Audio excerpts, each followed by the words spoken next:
We are on our last topic of mechanistic studies. So to start us off, we will have, we'll welcome back to the stage Dr. Luana Main, who will talk about the IARC Mechanistic Studies overview. And so please welcome Dr. Main.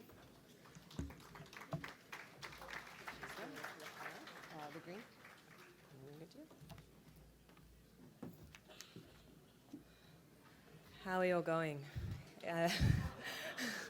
I know I'm somewhere between here and Australia, and I think it's 7:30 in the morning. So please excuse me while I use my notes as needed. And if anyone would like to stand up for this, please feel free to make your way to the back of the room. I certainly know it's helped me get through the day. But look, I really would like to take a moment to thank the organising committee for inviting me to speak here. It's been an honour, and I really do hope that there are many in the room that I'll be able to meet over the remaining time to discuss what more we can do to better understand the risks associated with firefighting and how we may be able to mitigate some of these in the future to preserve and optimise firefighters' health. So I've been asked to specifically give an overview on the mechanistic studies reviewed as part of the Volume 132 IARC monograph, assessing the carcinogenic risk of firefighting. And hopefully what I will achieve is give you all greater understanding of the process that we followed and how we evaluated these studies, which allowed us to reach that final consensus.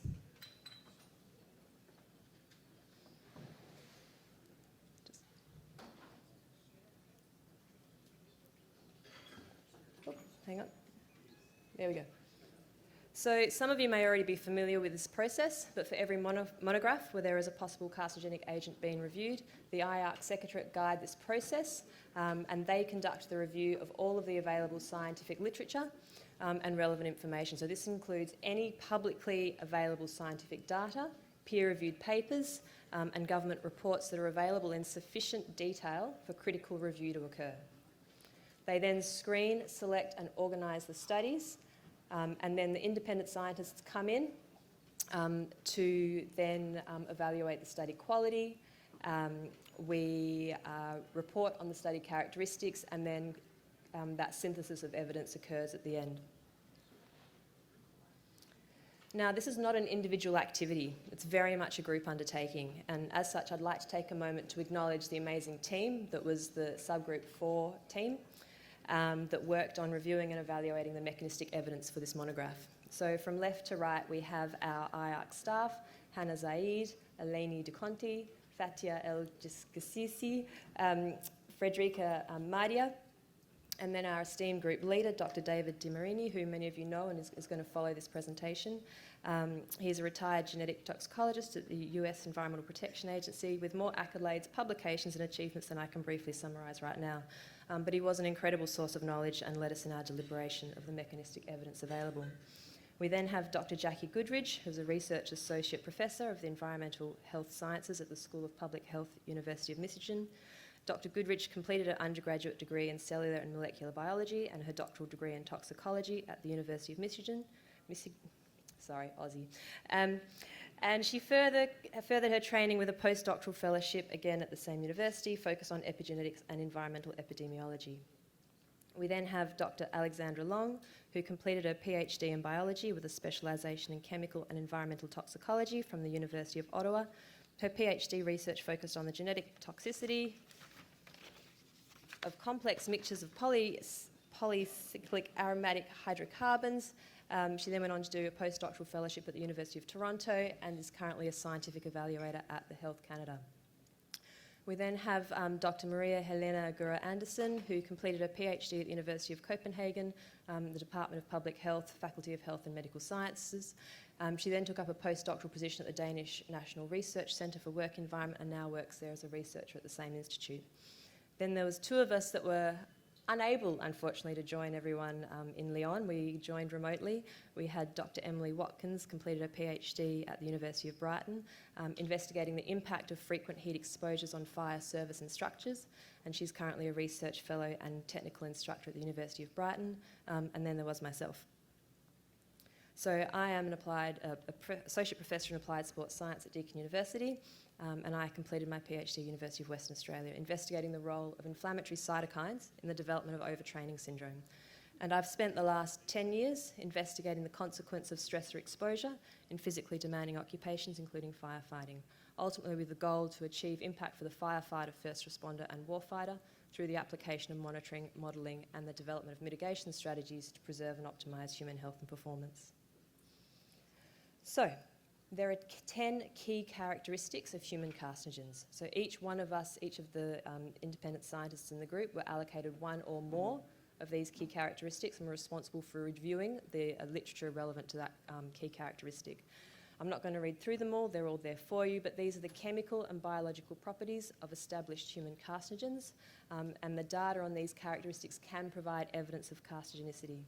So these were used to assemble data relevant to the mechanisms of carcinogens without necessarily needing an a priori hypothesis of the mechanism, so without a hypothesis in advance of the data. Now, this is just a bit of a snapshot of the screening to give you an idea of where we started with the screening process. And I say started because this is more papers were added to this. So this was just, we had initially over 3,207 papers included in this review, of which 617 were relevant to Section 4, and that was down selected to 123 that were reviewed.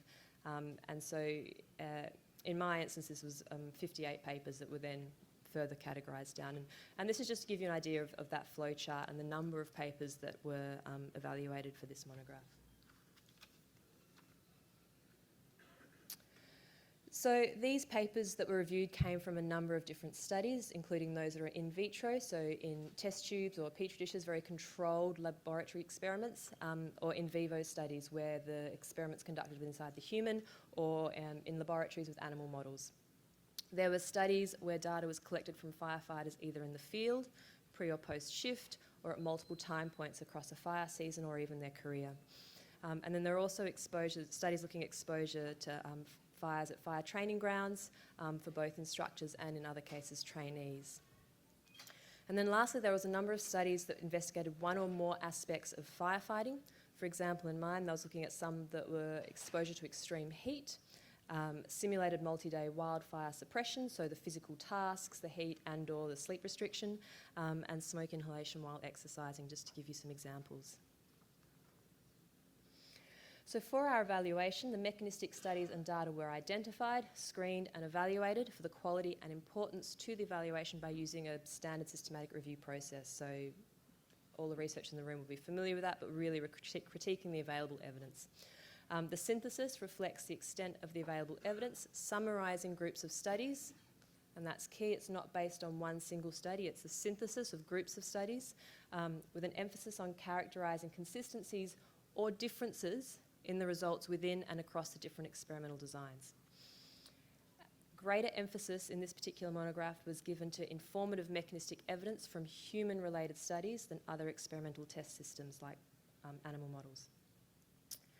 For observational studies and other studies in humans, the quality of the study design, the exposure assessment, the accuracy of the assays used for the biomarkers were all considered, in collaboration with our subgroup 1 working group members who were reviewing the exposure characterisation. What this really looked like in practice. There were a lot of Zoom meetings over a range of time zones from both the east and west coast of America, myself in Australia, France, UK, Denmark. So scheduling those meetings was a bit of a fun challenge. There was a lot of reading to get through, reviewing and rereading and critically reviewing all the papers relevant to each of those cases. And I literally was carrying around files like this for a while from home and work again. There was then obviously the process of writing our evaluations and then rewriting and editing and reviewing and going through this process over and over again. A lot of coffee was consumed, and ultimately what I'm trying to show is this was very much the final assessment is the work of the group. We were each reviewing each other's work, providing critical feedback, and then going forward and making those revisions. So at no point was the evaluation the outcome of just one scientist. These findings have been critically reviewed by the entire working group. So, I think someone asked me this morning on how we were considering the studies. So for every single paper that was included in the review or in the monograph for the mechanistic evidence section, it will be in a table. It'll be a row in a table. And in our tables where we've reported the study characteristics, we have the endpoint, so the relevant biomarker that was reported in the paper, or biomarkers, where those samples came from, blood, plasma, serum, sputum, bronchial lavage fluid, for example, the location, so the country, who it was that was being tested, and the study design. Was it a cohort study? Was it a randomised control trial? Was it experimental, cross-sectional, and so on? We also recorded the type of fire, structural, wildland, employment as a firefighter, whether it was a simulation study, like I mentioned before, or World Trade Center, the number of exposed controls and participants, and indeed if there even was a control group. Not all studies have a control group. The response in the biomarker, whether that change was a significant one and in which direction. Any covariates that might have been controlled for in the analysis that could potentially influence that biomarker. So age, BMI, sex, current or past smoking history were all noted. We also commented on the study quality, so any strengths or limitations in the designs. For example, if we have unbalanced sample sizes, or if it's only a single data point in time, we didn't have any pre-post exposure, whatever it might be.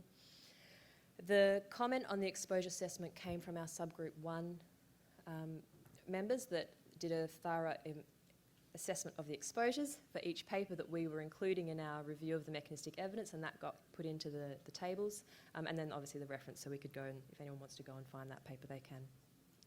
So all of that data, I believe, will be available when the monograph is published. So every single paper that we've reviewed, you'll be able to find that information.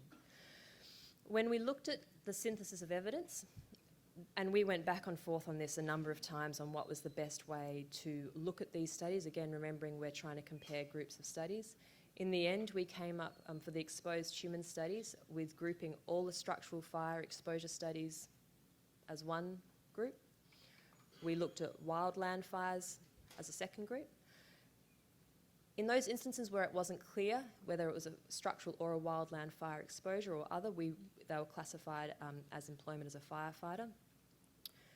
We kept those simulation studies separate to that because it wasn't necessarily exposure to smoke, but they were certainly still relevant given the stresses of the heat, exposure, the mental load and or physical challenge can all elicit changes in some of these biomarkers that are relevant from a mechanistic point of view. And then we had our World Trade Center exposure as the 5th group there. So our overall evaluation was that there was strong evidence that occupational exposure as a firefighter exhibits multiple key characteristics of carcinogens. It is genotoxic. It induces epigenetic alterations. It induces oxidative stress. It induces chronic inflammation.